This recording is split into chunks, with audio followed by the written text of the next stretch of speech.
Hello students, कैसे हो आप सभी। आज मैं आपके यूट्यूब चैनल इजी बायोटीज पर लेके आई हूँ सेंट्रल पोल्यूशन कंट्रोल बोर्ड के लिए इन्वायरमेंटल साइंस के एमसीक्यू क्वेश्चंस।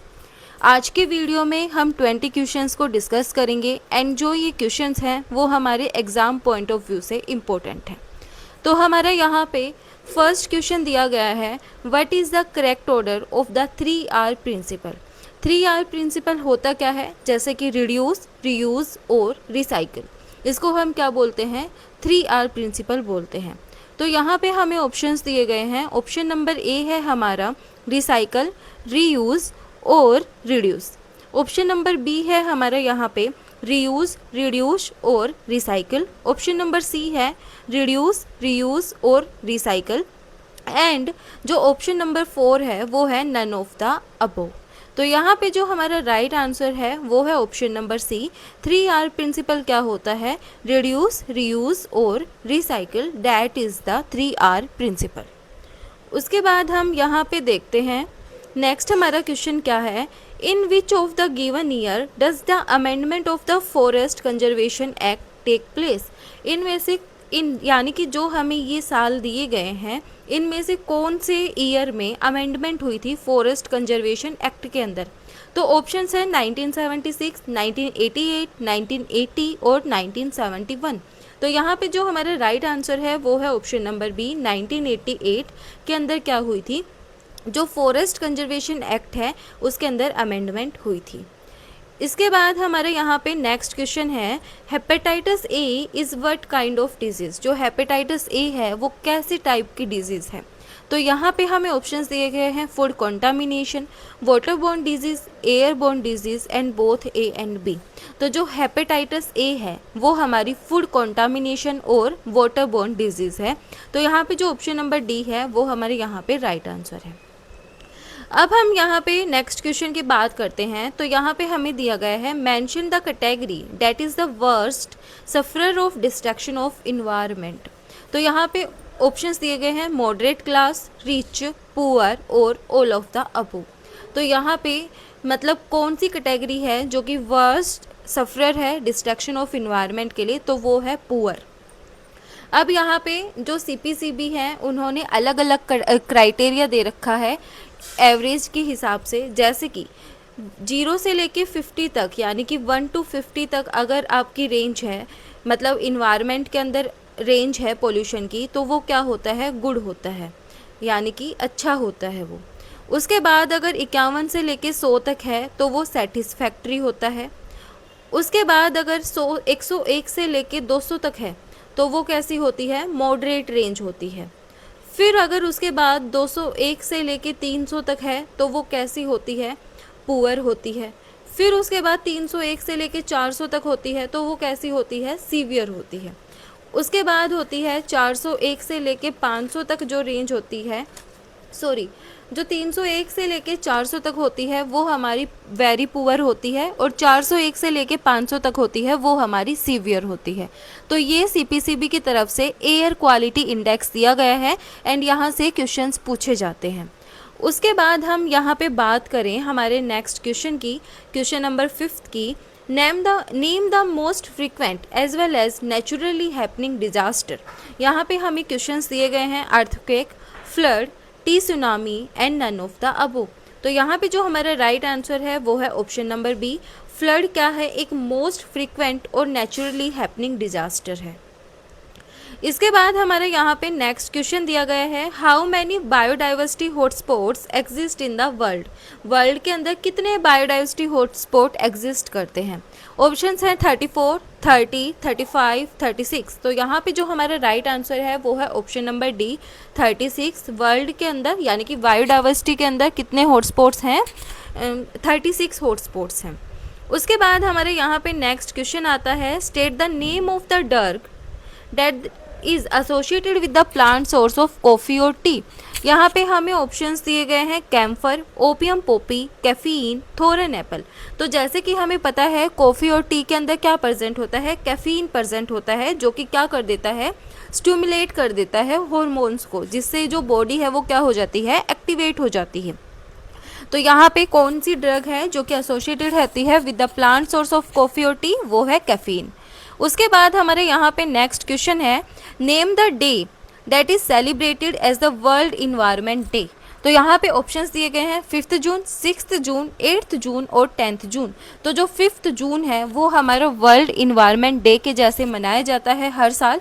एंड 2025 में क्या यहाँ पे रखी गई थी थीम, तो यहाँ पे जो प्लास्टिक है उसको यहाँ पे क्या करना, रिमूव करना था। ये क्या था, इसका मोटिव था 2025 में इसकी क्या रखी गई थी, थीम रखी गई थी। उसके बाद हमारे यहाँ पे नेक्स्ट क्वेश्चन दिया गया है, question number 9, which factor are considered as the causes of eutrophication. तो यहाँ पे ऑप्शंस दिए गए हैं, increment in plant nutrients, using fertilisers exclusively, both A and B, none of the above. तो यहाँ पे जो यूट्रोफिकेशन है उसके क्या कॉजेज होते हैं, एक तो जो प्लांट न्यूट्रिएंट हैं जैसे कि फॉस्फोरस वगैरह हो गए और जो नाइट्रोजन वगैरह है उनकी जो क्या हो जाती है, मतलब उनकी जो कंटेंट है वो इंक्रीज़ हो जाता है। और एक जो फर्टिलाइजर्स वगैरह हैं उनको हम क्या करते हैं, ज़्यादा यूज़ करने लग जाते हैं, मतलब उनकी अधिकतम हो जाती है। तो उससे क्या होता है, यूट्रोफिकेशन होता है। तो यहाँ पे जो ऑप्शन नंबर सी है वो हमारा क्या है, यहाँ पे राइट आंसर है। उसके बाद हमारे यहाँ पे नेक्स्ट क्वेश्चन दिया गया है, what would happen to the earth in the absence of ants. यानी कि अगर अर्थ के ऊपर से चींटियाँ क्या हो जाएंगी, ख़त्म हो जाएंगी, तो अर्थ के ऊपर क्या होगा, मतलब क्या इसका इम्पैक्ट होगा, ये हमसे पूछा गया है। तो हमें यहाँ पे ऑप्शंस दिए गए हैं, destruction of life, little impact, reduction in termites, no effect.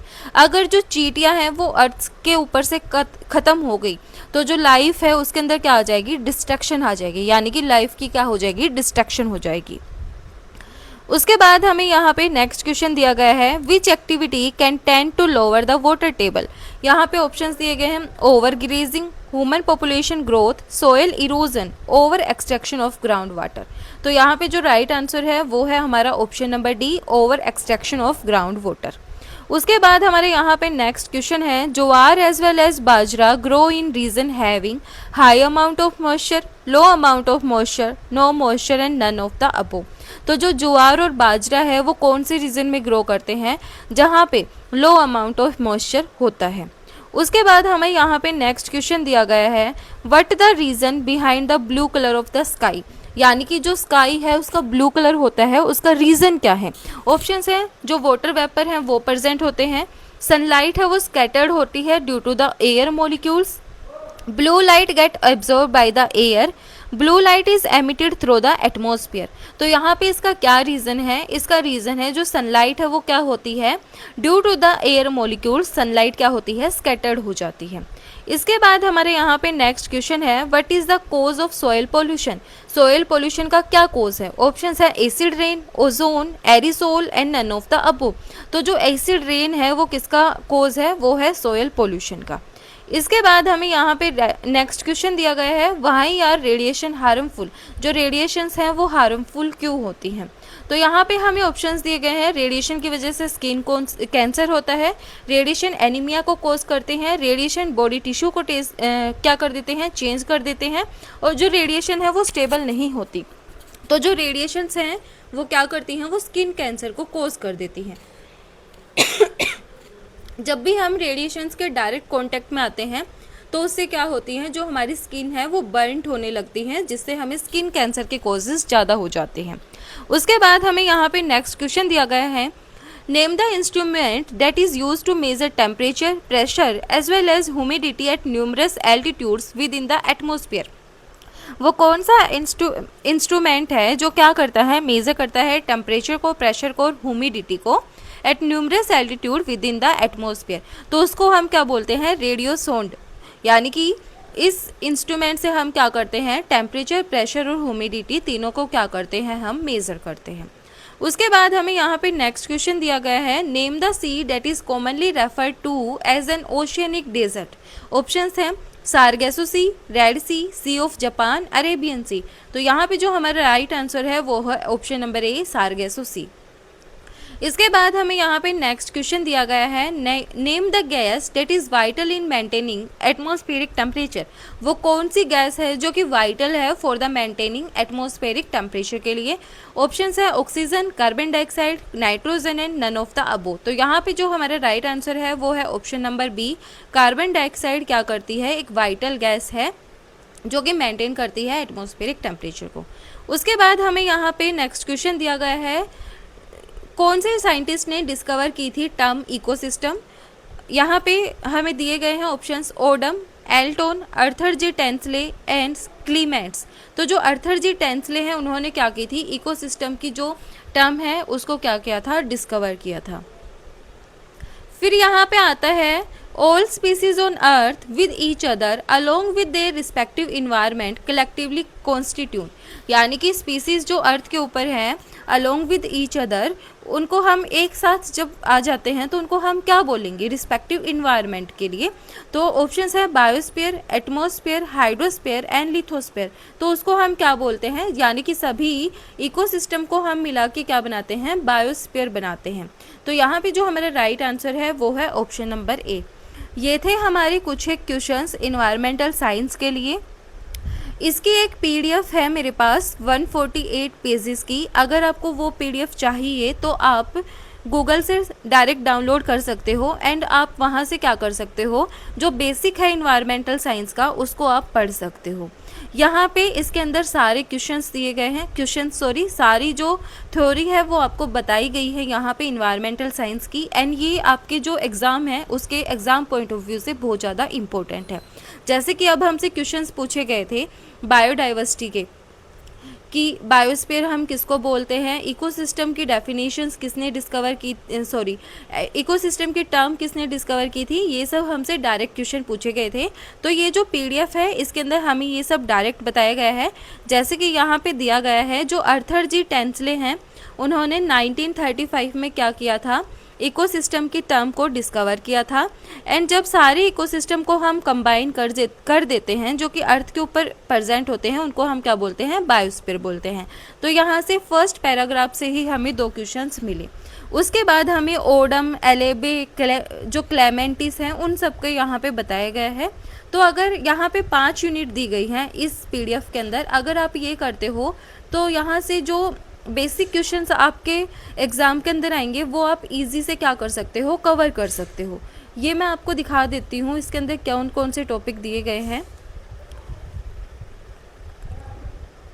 जैसे कि यूनिट 1 के अंदर आपको यहाँ पे दिया गया है नेचुरल रिसोर्सेज के बारे में पढ़ना है, उसका इंट्रोडक्शन पढ़ना है, forest resource, food resource, energy resource, land resources, ये सब आपको पढ़ने हैं।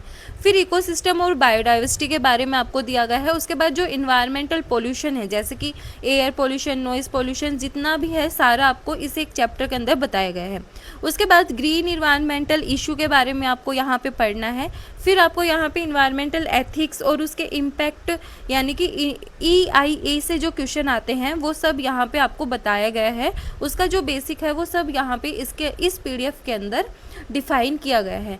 तो ये पीडीएफ 142 पेजेस की है। अगर आपको ये चाहिए तो मैं टेलीग्राम चैनल पे सेंड कर दूँगी, नहीं आप खुद भी इसको क्या कर सकते हो, डाउनलोड कर सकते हो। तो यहाँ से क्वेश्चंस पूछे जाएंगे एंड ये जो पीडीएफ है बिल्कुल डायरेक्ट पीडीएफ है एंड इसको समझना भी बहुत आसान है। तो वीडियो पसंद आए तो please like, share and subscribe जरूर करना। Thank you.